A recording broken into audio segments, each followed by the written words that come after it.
Hello, all my art-loving people out there. I just received a very generous selection of all the Michael Harding colors that this particular person had in their collection. It is a bunch.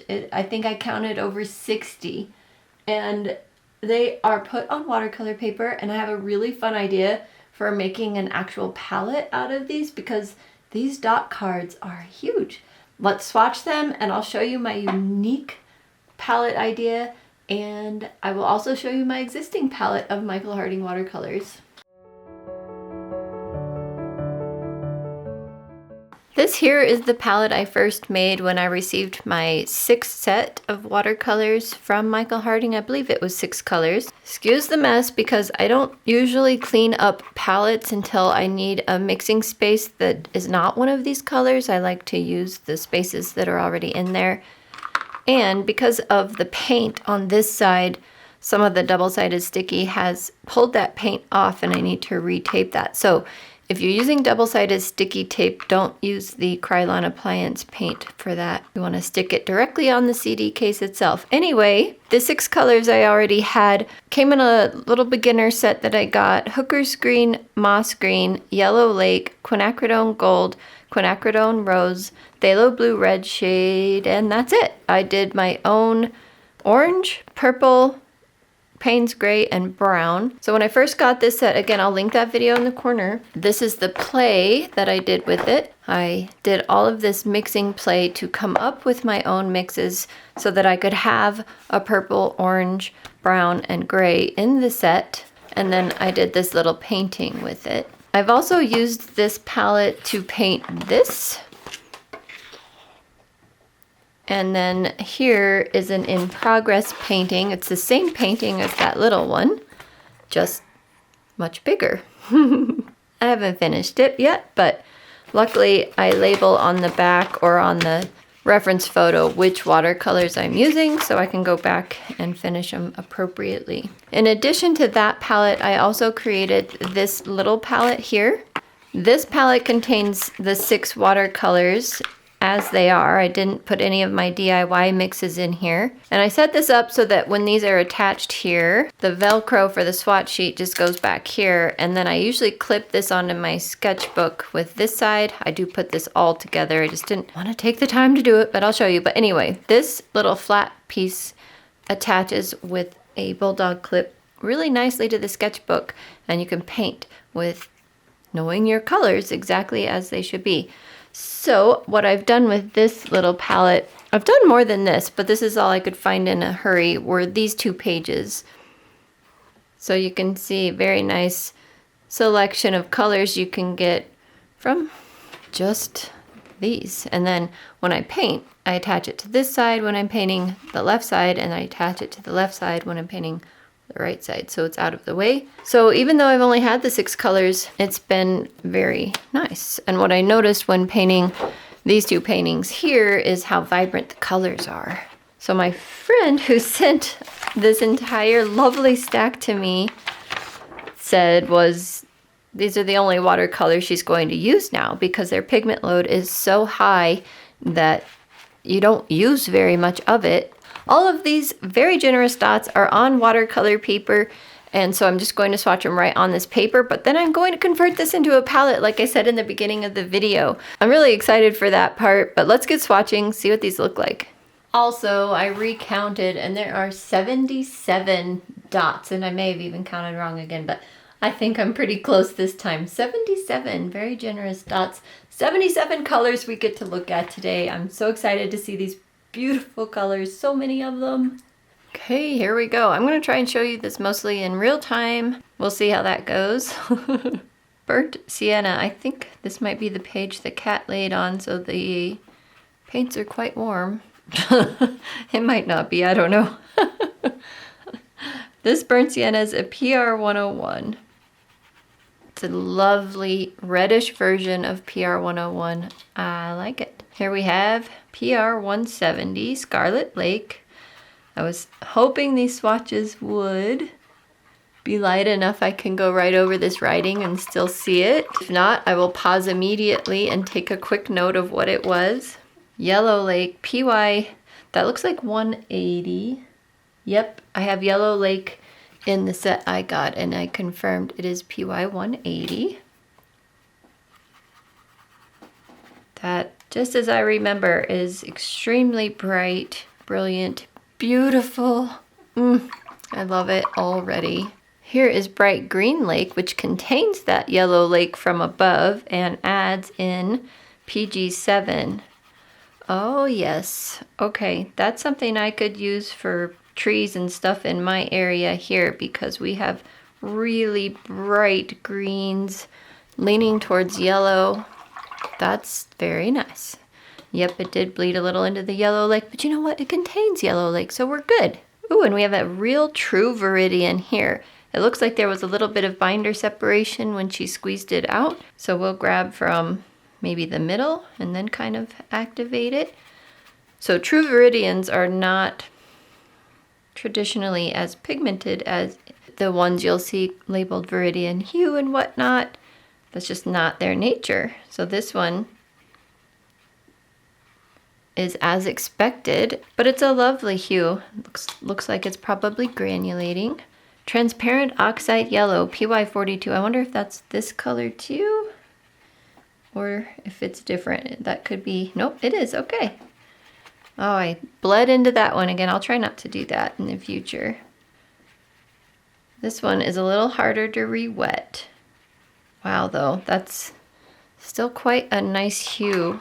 A little more boring, I guess, of a browny yellow, but still quite nice. Oh, I'm excited for this one too. I'm excited for all of these. What am I talking about here? You're gonna hear that a lot.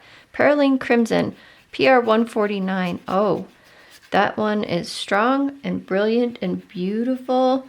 It reminds me of, I don't have it personally, but Dragon's Blood that I've seen from, I think, My Mary Blue and a couple of other, maybe a Gallo. I can't quite remember, but I think My Mary Blue for sure. That's lovely. We may have to see how these compare to other brands. A few of these colors anyway, especially the PR 149. I'm curious about that. That may not be in this video, but we definitely need to do that. Here is Scarlet Lake Light, PR 188. I'm trying to hold this at an angle so the glare is not there for you, but I need light in the studio.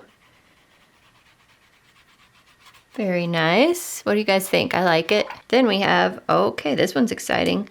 Phthalocyanine Turquoise, PB15:3, PG7, and PW6, and PW4.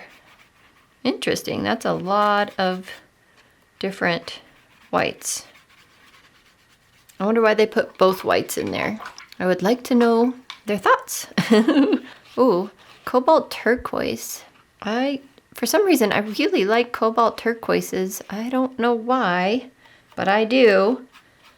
And I have used them a couple times in my paintings. I don't use it as much as I would like to, but wow, that's a lovely one.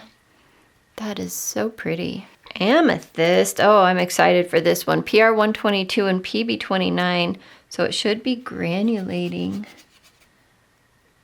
This is way brighter, more pinky purple than I expected, and it's beautiful. I didn't put a ton of water on that, so we'll see how the granulation turns out here shortly, but we'll come back to all of these once they're dry, so don't worry, you'll be able to see them once they're dry as well. Cerulean Blue, PB36. This should be a granulating one as well. I'll probably look up that information and maybe add it to my palette at the end, but we can pretty well tell from these swatches which are going to be granulating and which are not. Forest Green, PBR7, which is a lovely brown. PB15:1. Oh, wow. This one almost looks like it's going to be granulating as well. And some PBR7s are granulating, so we'll see. Well, maybe not. Oh, maybe so. I don't know. It's so hard to tell. Like, so many of these will look granulating when they're wet, but then they'll dry pretty flat. But we'll see. You can already tell, though, that these two are definitely going to be granulating, and the PG18 is. There's page 1. Here we have PR 209, Quinacridone Coral. Curious how that would compare to Daniel Smith's Quin Coral and Roman Schmalz. Again, we're going to have to do some comparisons here. Pyrrole Crimson. I tried to get that paper off, but I'm just gonna let it go for now. Wow, that's deep, strong, gorgeous. Oh my goodness. She gave me Lapis Lazuli, Afghan Natural Earth Pigment. Wow. So this one is supposed to be pretty low tinting. That's just its nature, but it's still quite pretty. Cobalt Teal, another granulating one, PG50.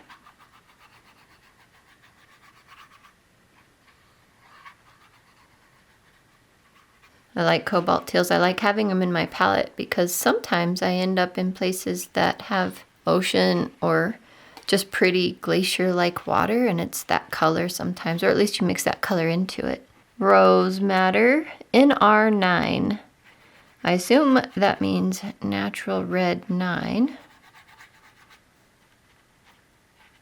So here's another low tinting one. Let's see if the water sits on it for a minute. Yeah, still pretty low tinting, but a very nice hue.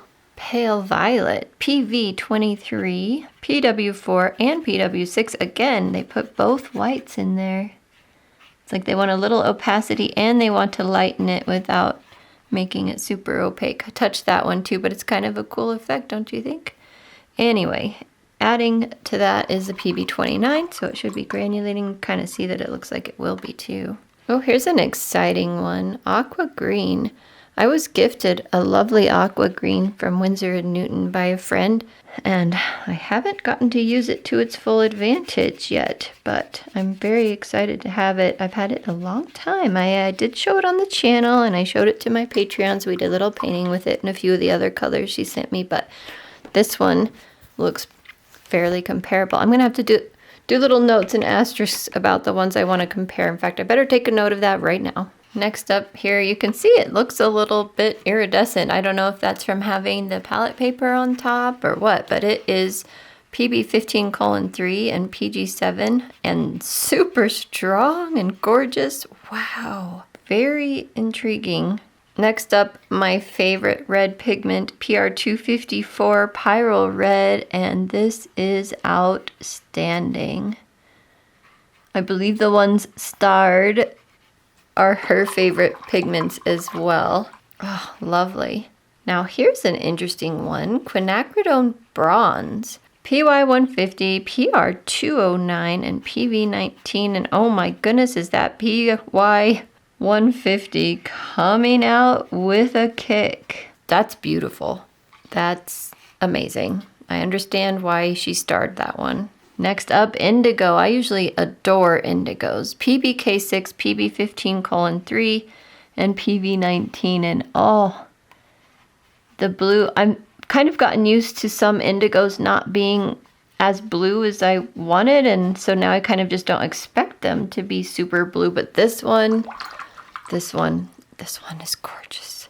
Oh dear, I may be a favorite watercolor brand convert. We'll see. Next here is Sepia, PBR6 and PBK6. This one feels a little dull and gray to me. But I mean, it's sepia, so that's okay. Here we have Cinquacia Maroon. I'm not sure if I'm saying that right. PR206. So this is a discontinued pigment. So let's compare this at some point. I'll put this on my comparison list to Quinacridone Burnt Sienna from Daniel Smith. Last on this page is Bright Yellow Lake PY3. Yeah, nice green leaning bright yellow. And here's this whole page. Not all dry yet, but absolutely gorgeous. All right, French Yellow Ochre, PY3. Not a super high tinting one. We'll see what that dries out for as far as hue goes. See if we like it or not. I only like some yellow ochres. Cosmic Blue. Oh, I can't wait to see this one with PBK11 in it and PB15. I'm not sure if that's a 1 or a 3 because both numbers are written there, and I will have to look that one up.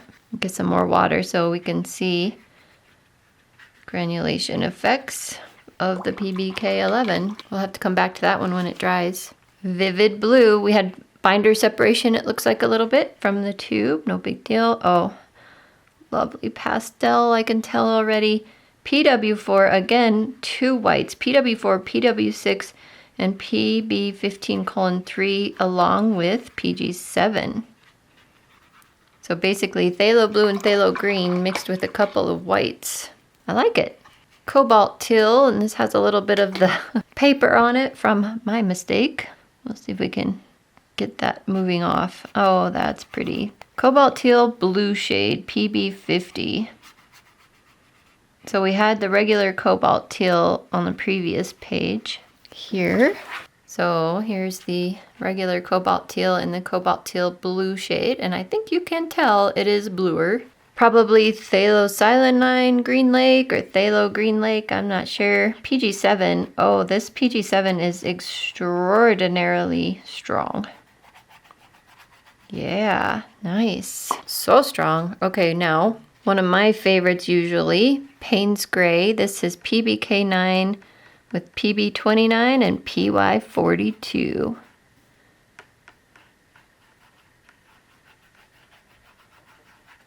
At this point, it seems very neutral.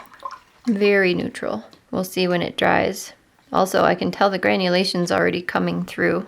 Lemon yellow, PY175. Yeah, I like that one. Very nice.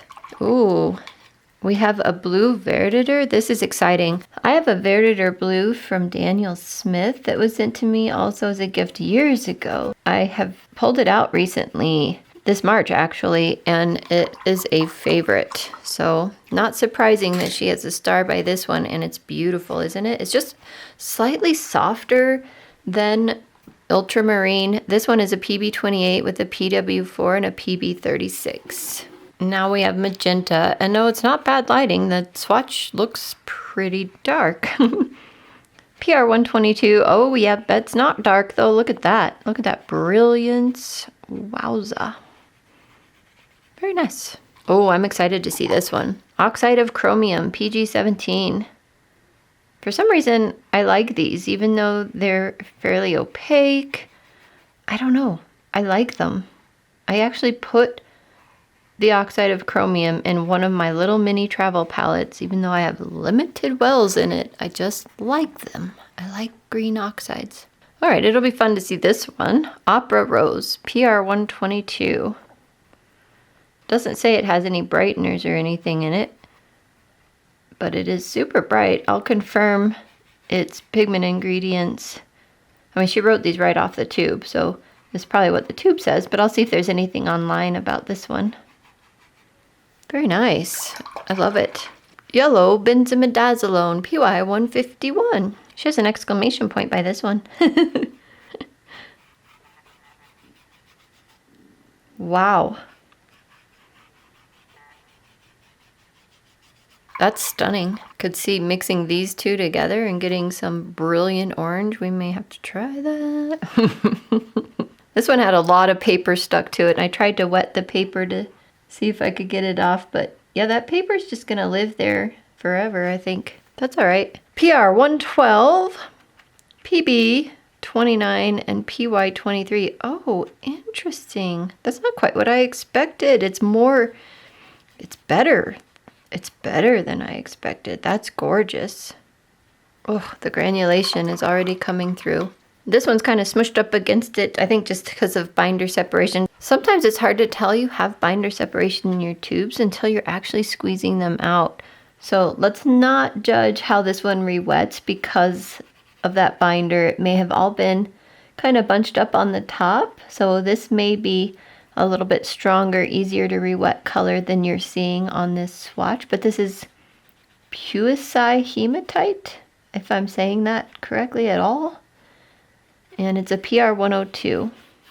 Imperial Purple. This is usually a favorite purple of mine. I don't have too many of them. I have a few though.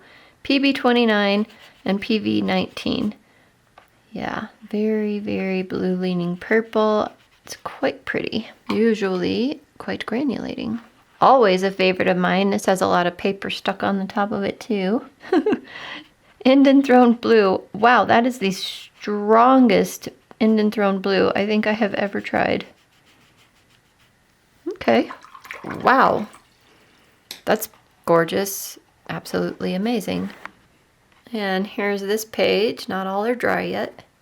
3 pages to go. One is just a few colors though, so. Well, this one should be fun. Italian Green Umber, PBR 7 and PG 23. So this is reminding me of Green Earth. It's not strong at all. It's just super light tinting. Let's see if we let water sit on it for just a moment here. Nope, it does not get really any stronger. So yep, definitely like a Green Earth. Ooh, Lamp Black PBK6. If you saw my last video, you saw the test I did with Lamp Black from Paul Rubens, but it was a PBK7. But Lamp Blacks tend to spread in water and do this fun fingering thing, but it also depends on your paper. But let's just try that out real quick because I'm curious. I don't have very much in the brush, but still.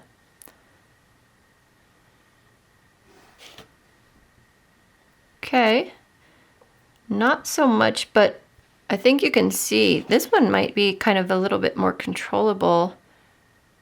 If I dab maybe in a line, you're still getting those furring effects. It just didn't explode like some of the other Lamp Blacks. A couple of reasons for that could be stronger pigment, less water, although I don't have less water on this particular piece of paper. But that's not necessarily a bad thing because you're still getting those fur effects where it looks fuzzy. So this one might be a more controllable version of Lamp Black. We'll have to do some tests on that later. I'll make a note of that. Not in this video, but later. Now we have Yellow Ochre Deep. This is another PY43. Oh, I like this one better. The other one was the French Yellow Ochre, and it just seemed, I don't know, not as interesting as this one. Here we have Wisteria. Oh, this is a fun one. PW6, PR122, and PB29.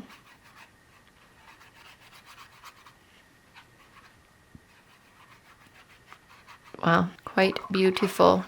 Raw Sienna Light, PBR7. I don't usually like raw siennas, so let's see what this one comes out to be. Yeah, it's okay, actually. It's about as interesting to me as the French Yellow Ochre, which means it's not that interesting to me. However, that doesn't mean that it's not a really useful color. Just because I'm saying that doesn't mean that this isn't the color I'll go for in a landscape, because it absolutely would. It's exactly the right color for so many things in a landscape. Next up, Perylene Violet, PV29. Oh my gosh, that is crazy beautiful. Oh, wow. Oh, I have a friend that would love this color. Beth, I'm talking to you. Next, we have Brilliant Pink. Oh, I'm excited for this one. PW4, PW6, PR112, and PR122. What a large selection of colors, but oh my gosh, do you see this? That's just fun. Yep, I know it has white in it. I know it's opaque, but that's fun. You have to admit, that's a fun color. Ooh, Ultramarine Violet, PB15. Fairly typical rewetting for an ultramarine violet. They're usually a little bit stiffer at first. Still a little light tinting compared to some of their other colors, although I would say this one's pretty brilliant. It's nice. Just took a moment. Now we have Prussian Blue.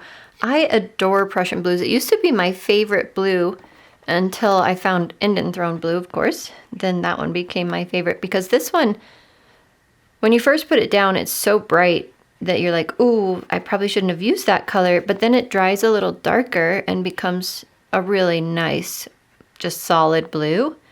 But it's a little deceiving when you first put it down because you're like, oh, I didn't want a blue that bright. But then it dries amazing.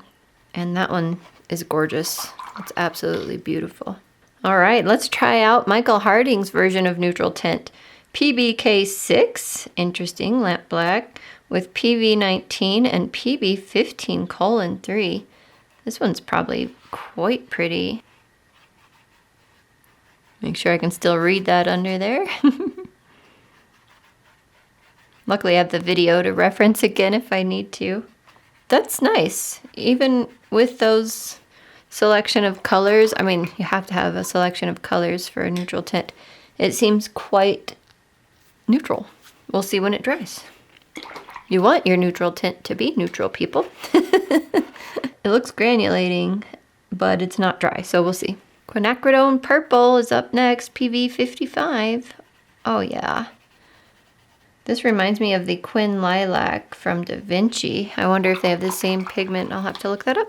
Very strong, very beautiful. Definitely a more favorite purple of mine than the Imperial Purple, even though they're quite different. The Imperial Purple is much more blue leaning. This one just seems a little bit more useful. All right, this one's interesting. Ochre Iceles, how do you say that? Ochre something lemon, PY43. Ah, very low tinting again. There's something about this one though that I like. I can't put my finger on it, but I like it so far. Got mixed with a little green right there in the bottom, but yeah, I like it. Maybe because I don't know, it has a little bit of an orange sheen shining through. It's quite pretty. Cobalt Green Deep. Now this is often one of my favorite colors too. Let's see what this one looks like. Okay, a little reluctant to give us its full pigment load at first, but I mean, I barely put time and water on that. Yeah, so pretty light, but I mean, cobalts tend to be that way, but that's a beautiful hue. Perylene Green has some paper on it. Not bad. I usually love Perylene Greens. Oh my gosh. That's deeper, darker than I ever expected. I'm gonna grab that little drop of water. PBK31, very intense. We'll see if it dries leaning yellow, blue, green. I'm not sure. We'll see. But that's amazing. Raw Umber, PBR6. I don't usually enjoy raw umbers so much, but I could see this one being a useful color in a cornfield landscape or many other landscapes. Now we have Phthalocyanine Blue Lake, PB15:3. This one has that kind of iridescent look to it too. Wowza! Okay, you only want to barely dip your brush in the side of this one. Sorry if that was blurry, because that is so strong that you will just perish if you use too much of it. That is very impressive. Next we have Dark Moralone Earth. I've heard people say Moralone, but I don't know. PR101, this reminds me of a Caput Mortuum. Definitely has that same hue, feel, all of that to it, and it's beautiful. Caput Mortuum is one of my favorites. Also reminds me of, it's a color that is one of my friend's favorite too, from Da Vinci, Violet Umber, something like that. It's just lovely. Next is Turner's Yellow, PY216. She says this is her favorite new yellow, and I understand why. I was using my Schminke palette a couple months ago, and there was a Turner's Yellow in it, and I kept returning to using that yellow again and again. So I'm like, what is this amazing yellow? And it was a Turner's Yellow. And I did even include that in a video, I believe, and it mentioned it. So I understand. So Turner's Yellow is a little bit more opaque, but it has this brilliance to it that is unmatched. And this one does not disappoint. All right, Indian Yellow. This is not a color I ever would have thought to intentionally include in any of my palettes, but I find myself looking for it all the time. And in fact, it probably will start replacing oranges in my palette because I can make a brilliant orange with it. This one is the PY83 version, and it's amazing. Can you guys see that? The brilliance, the shine, something just glows about it. It's amazing. Well, this is interesting. This is one I haven't, oh, I thought this said green. I was gonna say, this is one I haven't heard of. It's neutral gray though, so we're good, we're good. PW4, PW6, and PBK6, along with PBR6. And it looks like this one had a little bit of binder separation coming out of the tube, but not a whole lot. Oh yeah. I just love neutral grays. It's one of my favorite colors in my Roman Schmal and my, well, in Roman Schmal it's my warm gray, and my Aquatone palette. I can't remember what their gray is called like this, but I use it a lot as well. And I like them. I don't know why. I like opaque colors sometimes. Okay, I'm excited to see this one because sap greens are often my favorite. This is a PG7 and a PBR6. So let's see if that PBR6 neutralizes that PG7 enough. Yeah. We'll see what this looks like when it dries. But this reminds me a lot of Rosa Gallery's PG8. They call it green, and it's just PG8. But let's see when this dries. Let me put this in the comparison list. New Gamboge PY150. As a PY150, this one should be pretty bright. Oh, yes, it is bright. Holy brightness. That's amazing. That looks nothing like the New Gamboge from Daniel Smith, for the record. But I do believe they're different pigments. I'll have to double check that. Brilliant Orange, PO62. We saw some PO62s in my Paul Rubens videos, I believe, if I'm remembering correctly. After spending so many weeks with those paints, you'd think I'd remember that, but that was a lot of pigments, so forgive me if I don't immediately remember that. Yep, that's brilliant. It's just pure nice orange. Orange Sunset, PO34. I'm excited to see this one. I like the name. Oh, wow. Oh my goodness. So that looks to me like a lot of the transparent pyrrole oranges look in the other sets. Although, we'll see when it dries. Next up, Indian Yellow Red Shade. Well, that's exciting. PY83 and PR101. Oh my gosh, that just blows off the page. It's so bright. It blows off the page. I love it. I love it. Wow. Wow. That's amazing. If you want to give your painting some life and energy, that's the pigment to do it. That's the, I guess, pigments. That's the color to do it. Purple Haze. PG18, PB29, and PO73. Nice. Fairly light tinting. Very granulating. You can tell that right off the bat on this one.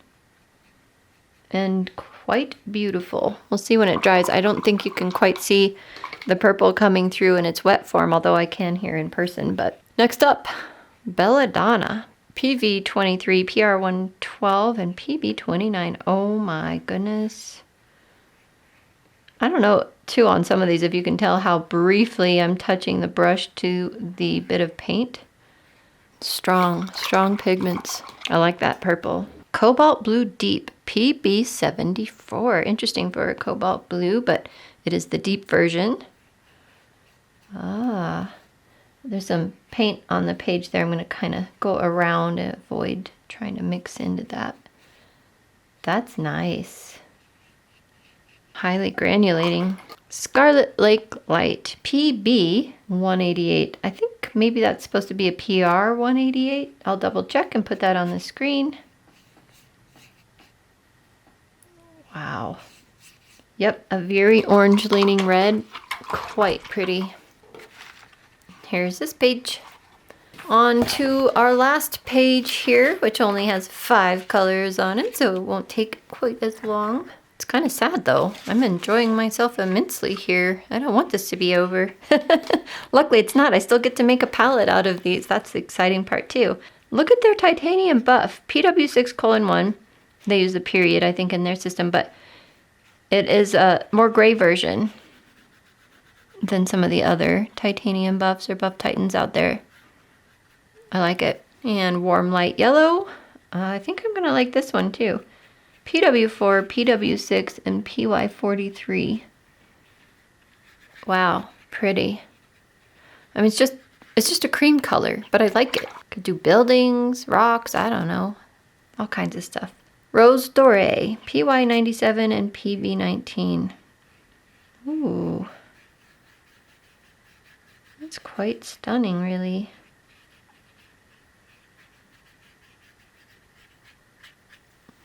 The watercolor paper she put this on is very smooth, just so you're aware of that. Nice and thick though.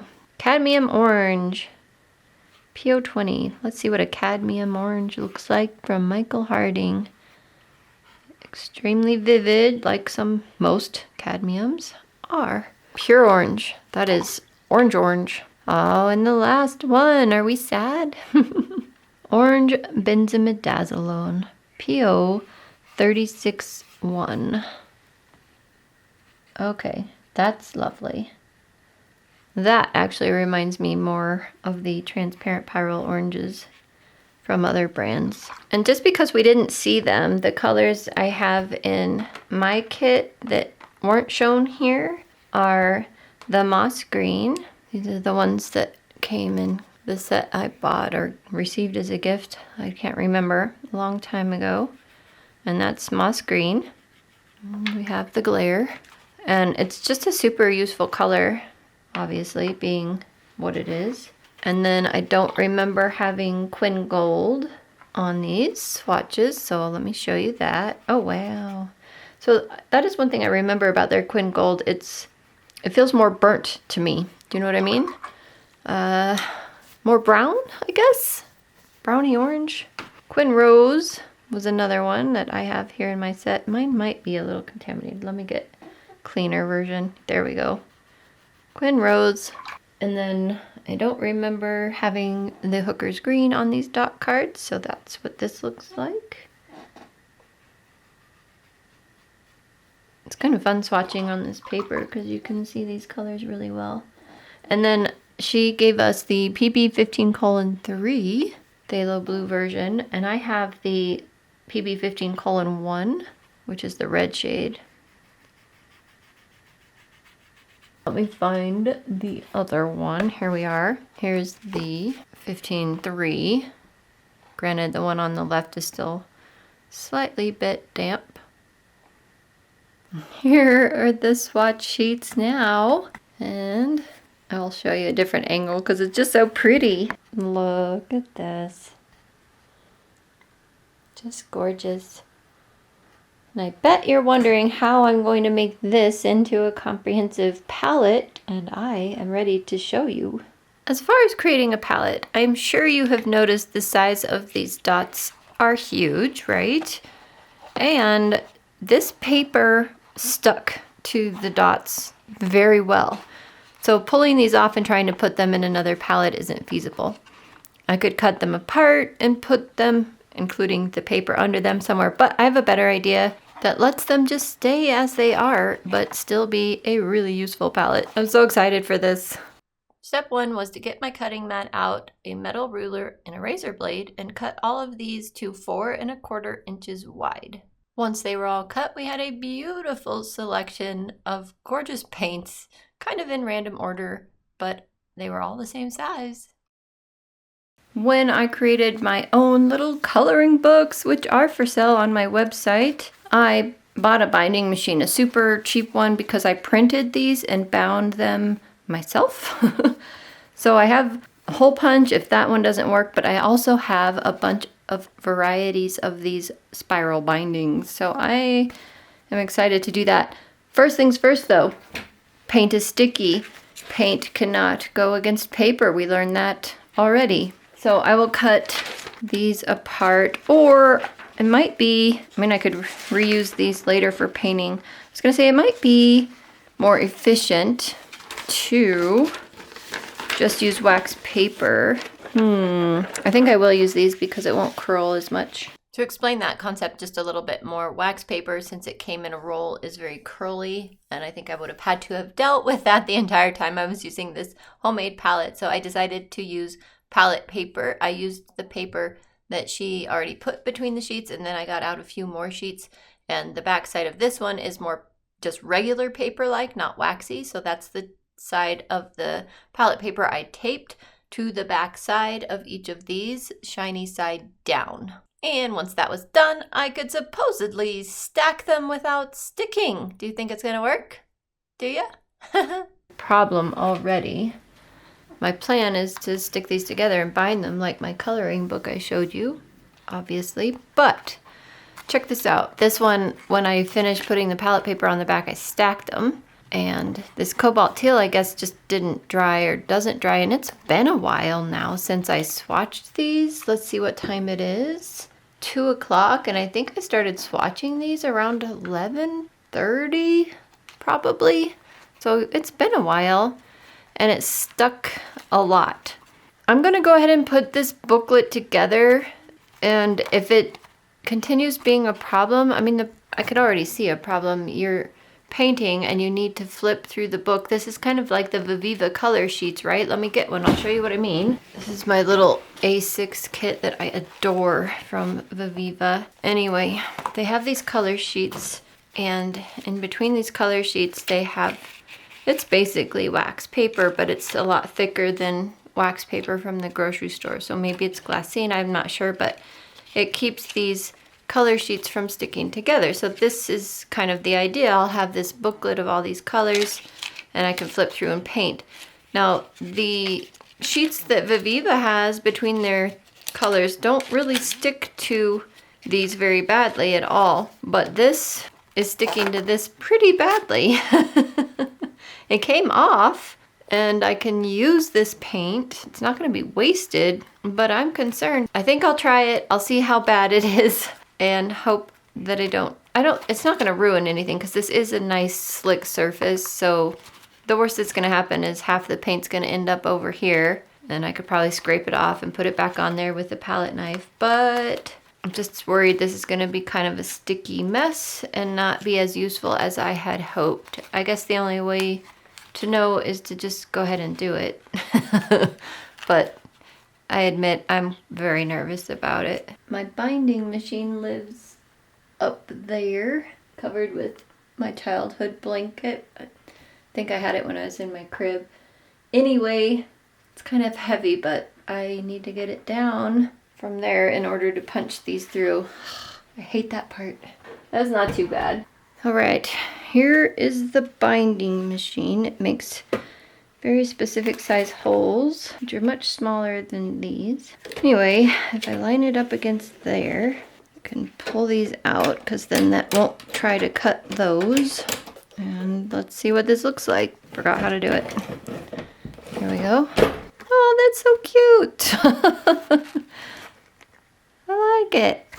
All right, let me punch the rest of these. I can do more than one at a time too. It just means more of the paint might stick together. Look, this one's sticking too. Oh boy, I'm very nervous about this project now. What was such a good idea, doing my own little color sheets, but extra large, is turning out to be not that great of an idea after all. It might still work out, I don't know. I actually probably won't know until I use them in a painting and then store them away and all of that. So I finished punching holes in all of them, and they had the backing on them, remember? So then I placed them together, and obviously because the paint sticks up, the binding itself is kind of spread apart, so I had to kind of squish that together. I tried a certain size. I think I put the whole thing in there when I realized, ooh, you know, this actually needs a cover sheet. So then I had to pull the binding back out and redo it. And I decided then to put a bigger binding on and redid it yet again. But you can see that it's mostly working. That's when I decided to put a bigger one in. But then they're still really sticking together, so I have to make some more changes. Once I made those changes and finished it up, you could tell things were still really sticking together. I realized I needed some kind of spacer in between all of this, so that was my next step. I have some teeny tiny little watercolor pans that I'm using for aquatone samples that I'll be selling later on my website. They were slightly higher than the paint dots here on the cards, and I thought they might give me the space I need in between the pages. So I basically put them everywhere. There are so many of them in this little booklet that it's not even funny, but it is kind of funny. Dividers are in. It's a little thick now. But let's see. I mean, I just pushed it together with my fingers, which that was not a great idea. But let's see. Okay, this one still sticks up by the red. And the binding is pulling them together at the top. So, wait. Let's line up the binding. Let's pull that out and let's put that thicker one back in. My binding machine will do this for me. It has a little motor that runs, but sometimes it doesn't work, especially when things aren't perfectly lined up in the case of this little palette sheet thing that I'm making. Thicker binding, except now they're probably stuck together. Shake that out. Boy, it's still pulling them together at the top, which is not ideal. Do I have a bigger one? Ugh, I do have a bigger one. I don't know if I really want to use a bigger one, but this one definitely needs a spacer to keep that apart. I probably should just put a bigger binding in there.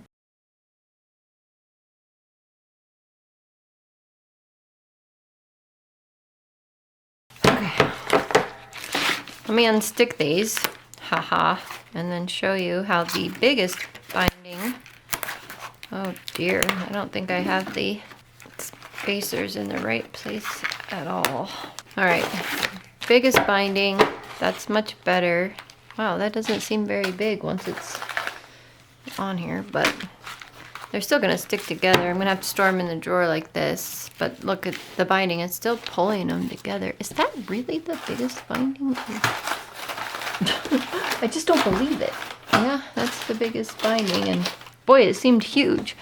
Like when you look at, see, when you look at it like this, they look so big.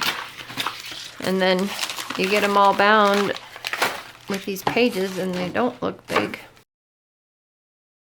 All the spacers have been put in. It's so thick. It's so thick.